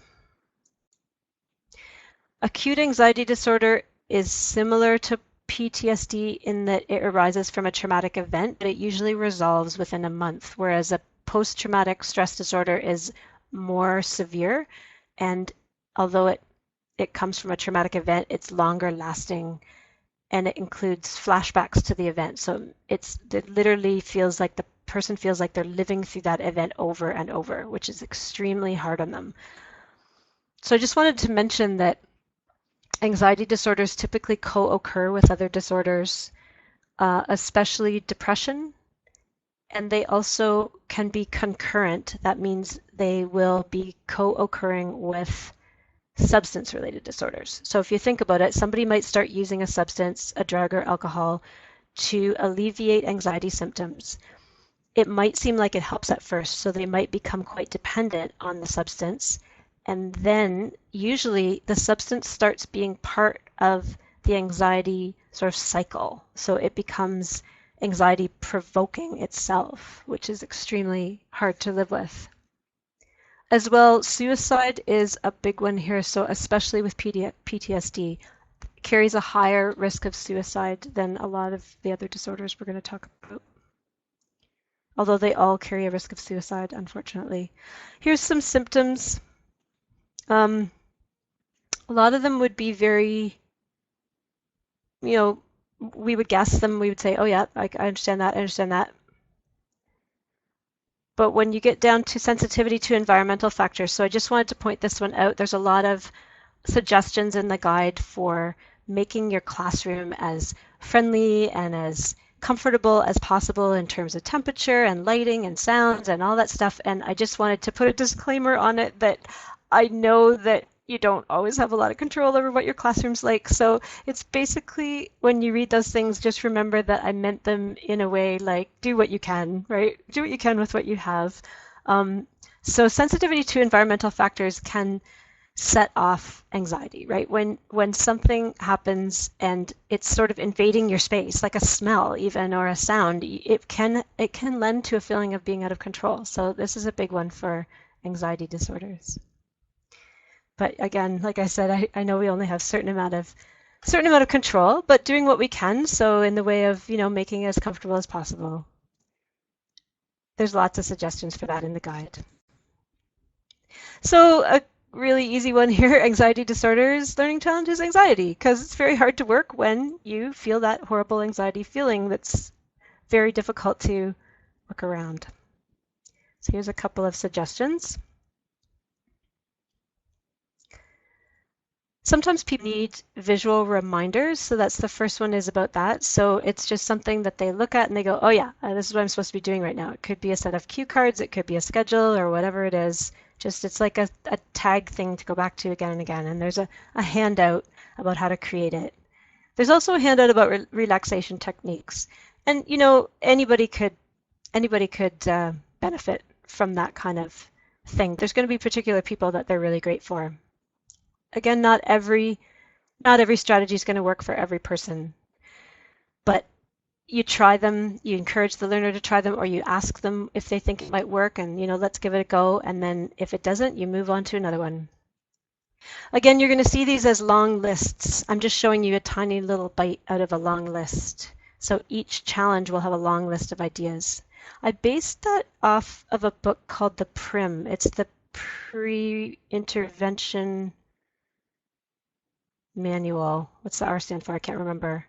And it's just a behavioral challenges sort of Bible for the school system that's been created, and it had a lot of ideas. So it's like try this, try this, try this. And so I thought, oh, that's what I want my guide to be like, is just lots and lots of ideas. So you can always look in there and find something new. Okay, so substance-related disorders, mental health issues related to substance use. We could also call this addiction. That's part of it, or one of them. Substance use disorder is when substance abuse or substance dependence is happening, and there can be so many reasons that happens. But new research is really showing that, yes, that's right, Sue Damon, thank you. Pre-referral intervention manual. Thank you, Sue Damon. That's what it's called, the PRIM. The new research is showing that because so many mental health issues co-occur with substance-related disorders, they started doing research and, of course, started to see that there's a causal relationship. So a lot of times people are self-medicating mental health issues because they haven't been able to step out and get treatment, and because of stigma, right? So it's a cascade failure. Substance-induced conditions or disorders, so that's a kind of a slightly different thing where using a substance can trigger or create a mental health issue. So for example, some drugs or medications could trigger a psychotic disorder. Usually resolves after the substance is not taken anymore, but sometimes it doesn't. And we don't know whether that's because that disorder was going to happen anyway or not. It's hard to say. So this is what I was just talking about, concurrent disorders. Substance-related disorders frequently occur at the same time as another mental health disorder, and the thought is now, so the bottom point, research now reveals that many substance-related disorders are the result of self-medicating other mental health disorders. So probably people have more than one thing going on, is the bottom line there. I was just laughing at the chat. Okay, so the challenge here, again, there's a whole long list, but trouble with memory was what I chose. And here's some ideas for trouble with memory, and they've got their handouts attached. So the first one, using multiple senses. Anytime we can be hands-on, it helps us to remember things that we did. You know that thing, tell me and I understand, the more times you can, the more ways you can be involved, the more you're going to remember, the more you're going to retain. The second one, provide the learner with information about how memory works, and there's a handout for that, handout number 12. And it gives a bunch of examples and actual suggestions for things to try. And then the last one, teach the learner mnemonics, and there's a handout on mnemonics. Different types of mnemonics. I'm just going to show them to you because this is fun. Here's 4 types of mnemonics that I researched. Chunking, association, stories, and acronyms. And now I'm going to get you to make a mnemonic for me. It's on. Type your answer. What is a mnemonic to remember the capital cities of Canada, US, and Britain? Go, go, go, go! Yay! Ding, ding, ding! We have winners! Yeah, owl. Yes, it's correct. Susan, you're right too. That would work, except that it's the not the countries, the capital cities. What type of mnemonic is this? Remember we saw those 4 types of mnemonic? Now I'm testing your memory. What type of mnemonic is OWL? It's an acronym. Very good. So it's using the first letters of certain words to remember. Perfect. Okay, you're still awake. Psychotic disorders, disturbances in thought processes, language, communication, perception, and actions. That's a lot of things. So these have a pretty big, impact. However, there is a misconception that you won't run into people with these disorders because they're probably in institutions, because they're in hospitals, because they can't function in everyday life, but that is in fact not the case. So the CMHA pointed out that there are so many reasons why a person might experience psychotic or psychosis, psychotic disorders or episodes of psychosis, I should say, that they're too frequent to name. So this is something that does go on, and these people do function in society. So schizophrenia is one example. These are the types. There's 4. Schizophrenia refers to mental split with reality. It can be something that only happens every once in a while, right? So it's not like the person's living in an altered reality every minute of the day. They can go in and out of it over a period of days, weeks, months, years. It affects 1 in 100. So not as big as the other ones, but still 1 in 100 is not nothing. Psychotic depression is a psychosis that is brought on by intense depression. Schizoaffective disorder is similar. It's sort of like bipolar disorder and schizophrenia at the same time. So when the person's in the manic phase, they may experience the schizophrenia, so the altered mental reality. And substance-induced psychotic disorder, we talked about that. Sometimes a substance can bring on a psychotic episode. Psychotic disorders are not the same as split personality disorders. That is something else that you'll find in personality disorders. Here are some of the symptoms. So episodes of psychosis include these things: paranoia, agitation, emotionless or flat state, major personality changes, saying words that make no sense, delusions, and hallucinations. Delusions are tenacious beliefs not shared by others. So they're things that you know are patently not true, but that person believes them and thinks they're real. Arguing with them is not going to change that. Hallucinations are seeing or hearing things that don't exist. The most common hallucination is hearing voices.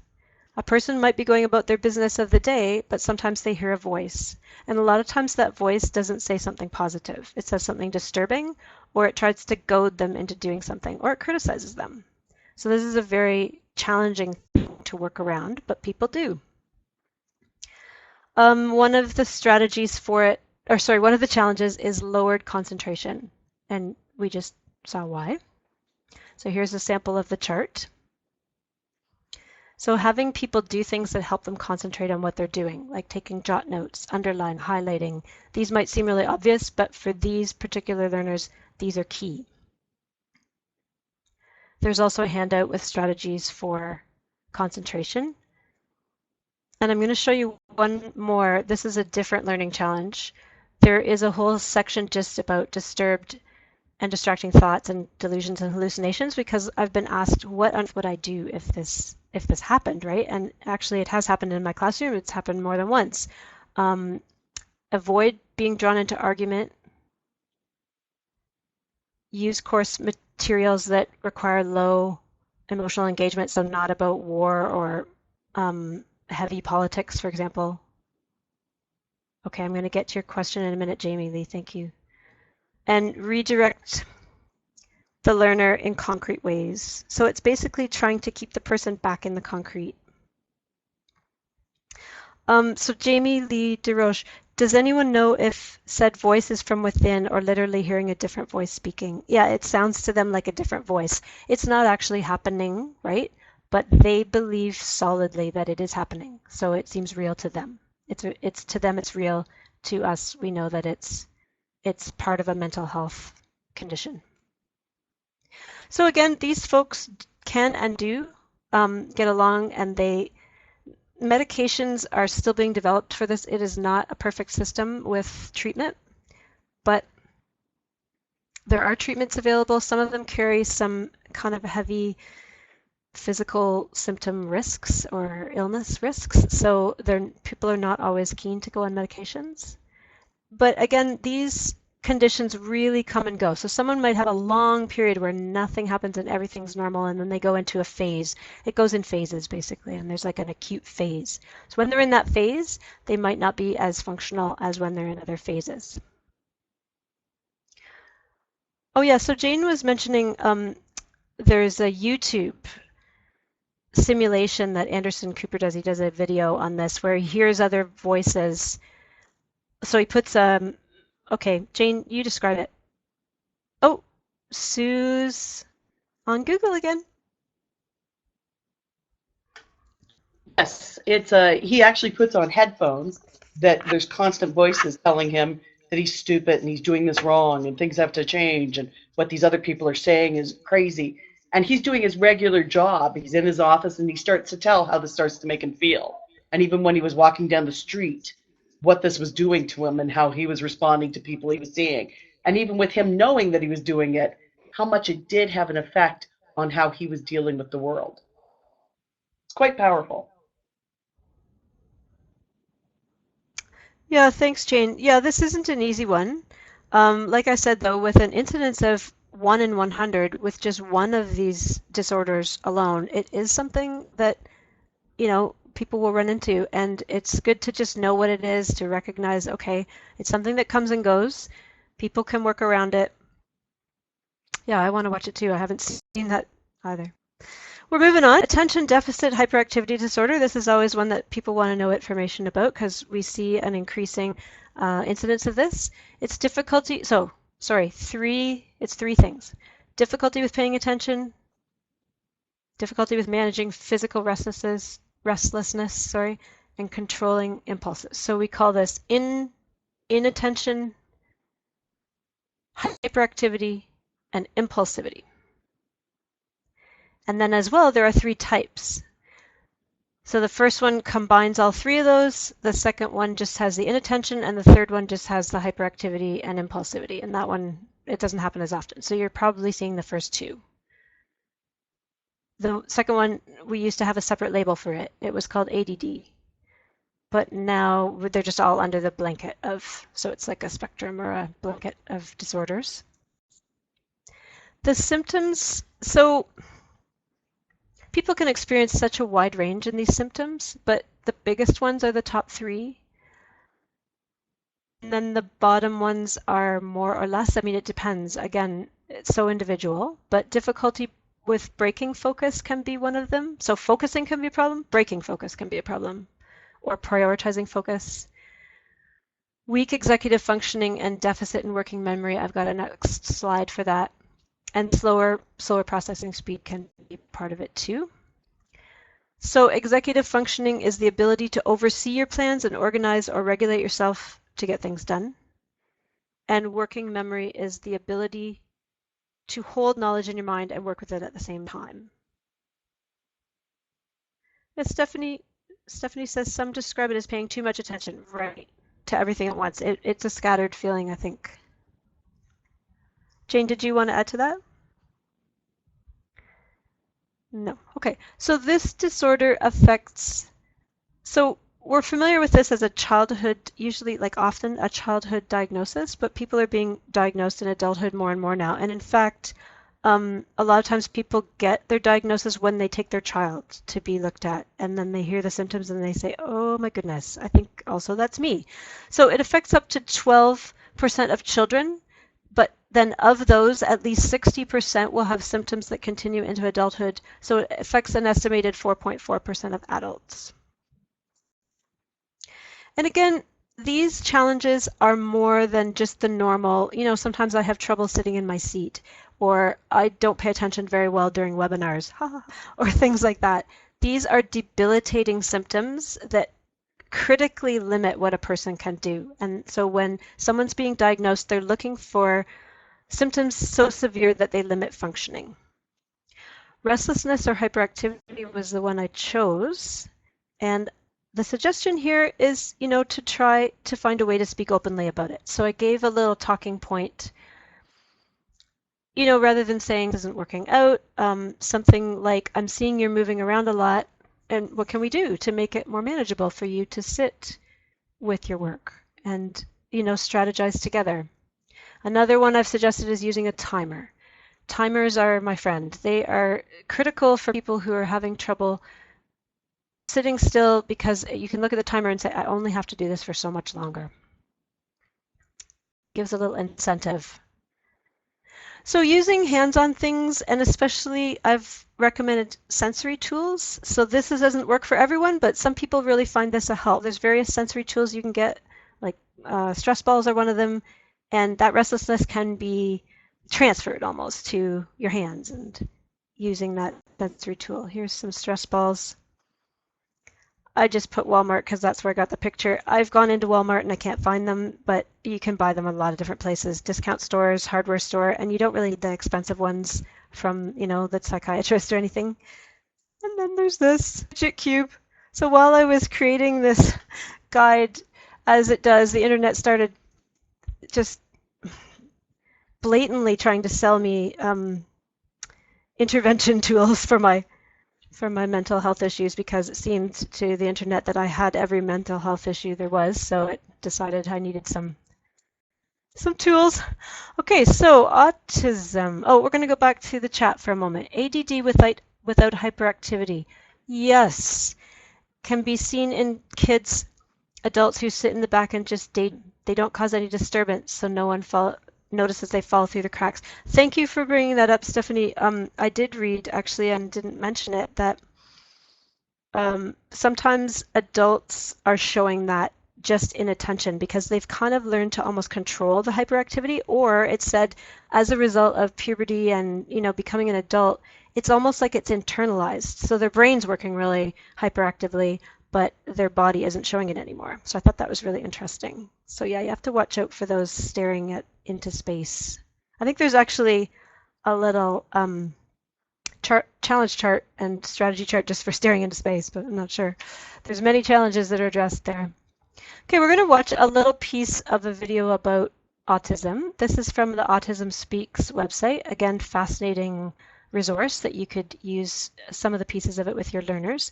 We're going to watch two little clips. The first one is women talking about getting an adult diagnosis of autism, and the second one is them talking about those challenges that they face. So you'll see me switch from one video to the other. Please do raise the problem in chat if you can't see what's going on.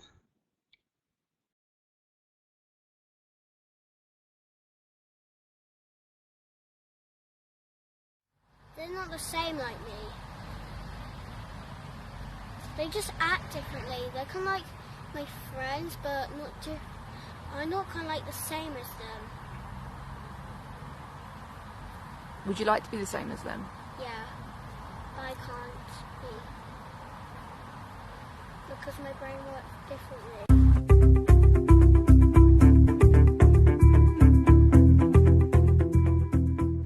I was diagnosed with autism when I was 33 years old, so 3 years ago. I didn't get my diagnosis till I was 15. I was diagnosed when I was 29 years old. Officially diagnosed at 31. I was diagnosed with autism just this year at the age of 36. I was diagnosed at 23. I was diagnosed with ASD about a year ago now, so at the age of 21.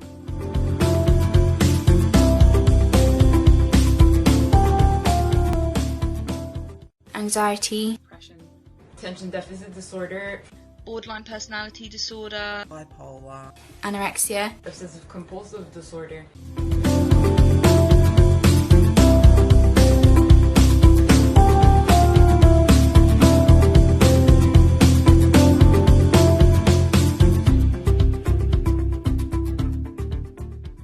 I think I wasn't diagnosed till quite late because I was quite functional.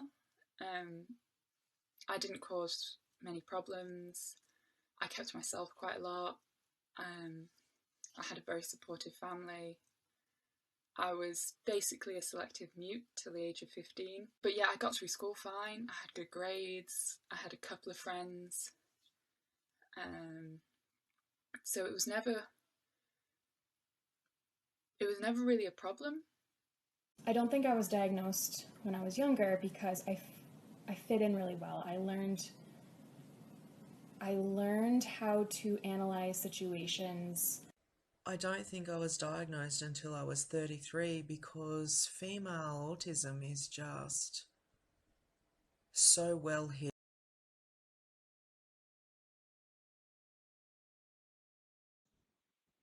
Okay, so we're going to watch another little clip of those same people, this time talking about some of the challenges they faced.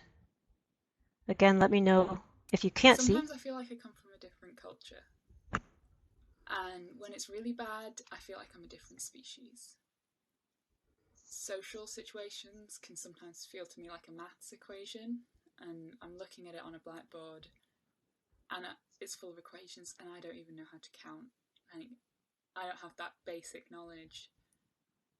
And I look at it, and everyone else seems to have this knowledge of what to do, like maybe they have a calculator, and I'm there slowly trying to work through the most simple things.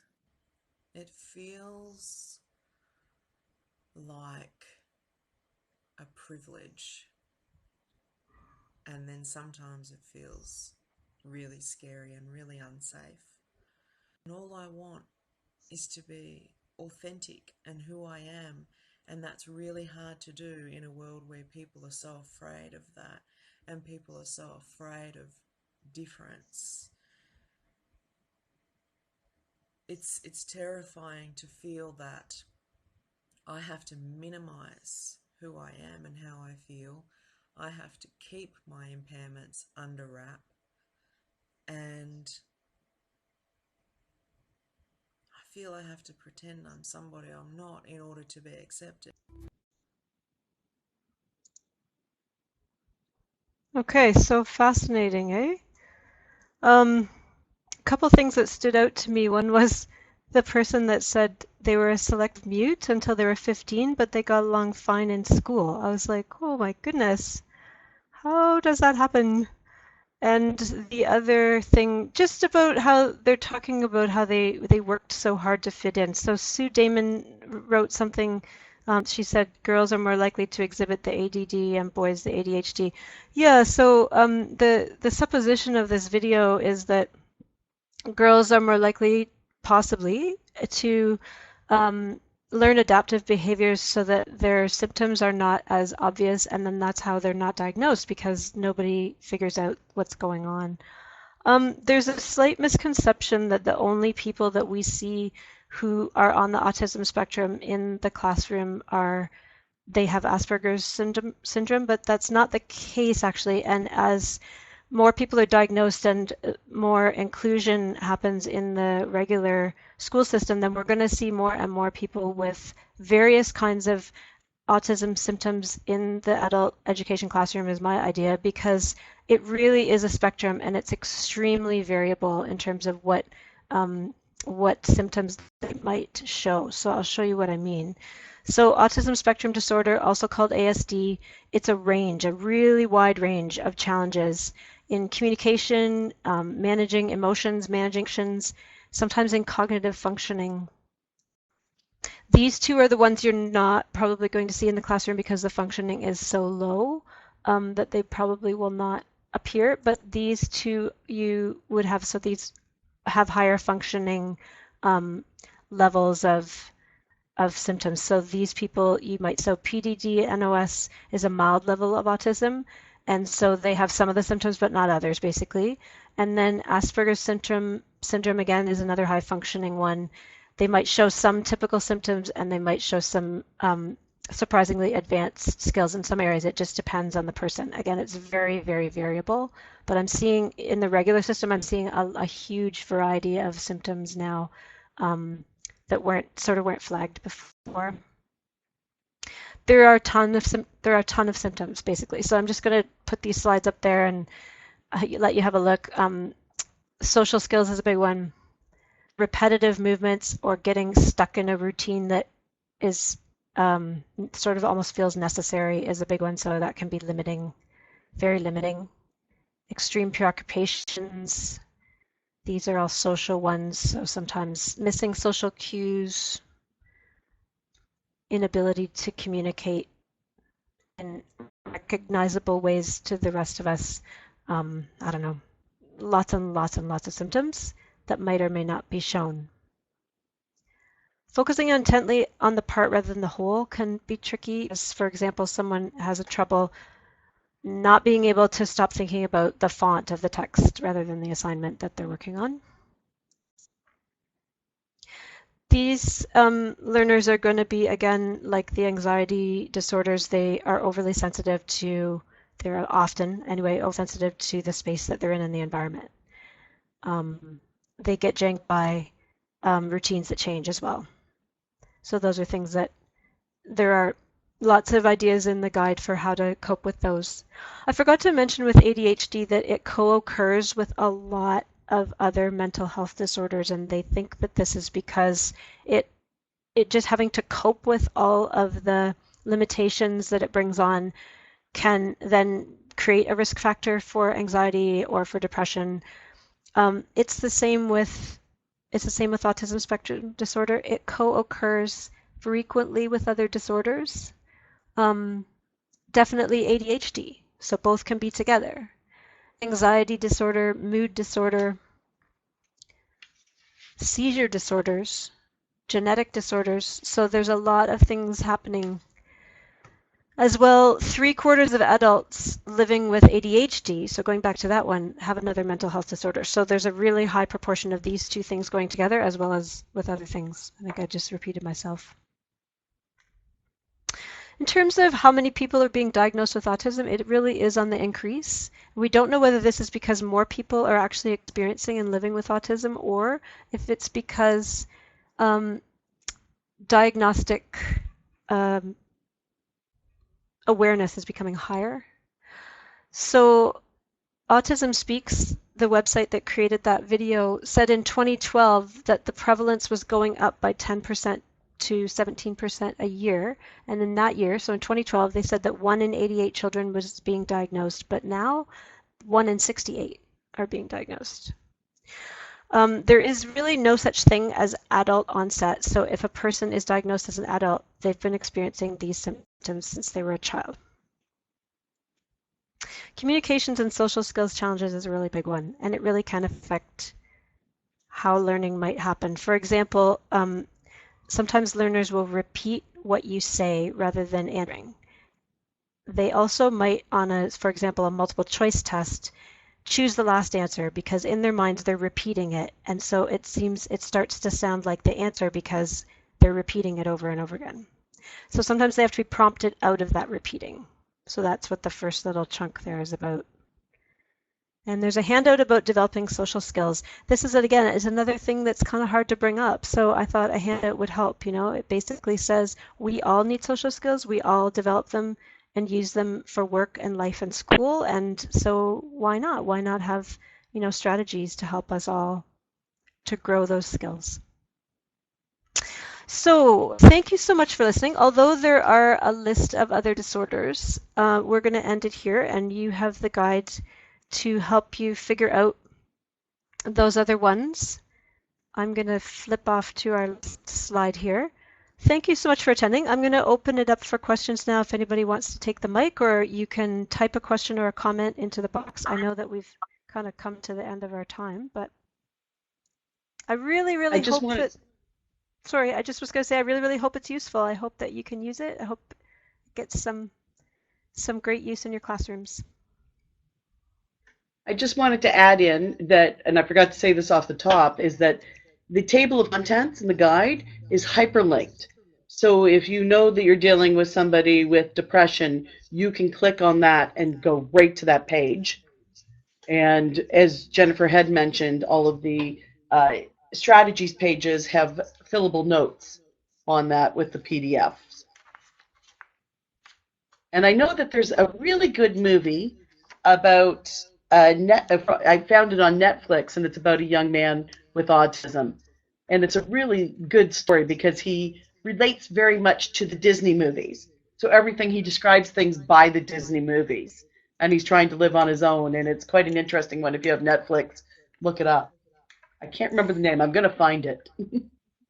Did you know that Sesame Street just made a character with autism in an effort to raise awareness? There's now a Muppet with autism. I think her name's Julia. I thought that was pretty cool. Yeah. As you exit, folks, you will see that there's a survey, an evaluation of the workshop that we need for our Trillium project. So if you could please fill that out, that's really important. And does anybody have any questions? Thank you, Patty. I'm so glad you found it useful. That's great, folks.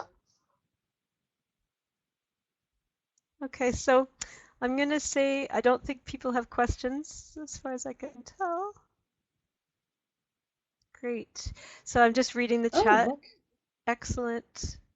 Thank you. I'm really glad it's going to be helpful. A lot of research went into it, so there's lots of good info in there for you, which is great. Yes. So yeah, Jennifer did a very detailed job. When you are ready, you can exit, and as you leave, as Jane said, you'll see a survey will pop up, and if you just do it right then you got it done, and you don't have to get it in an email or something. So although we will be sending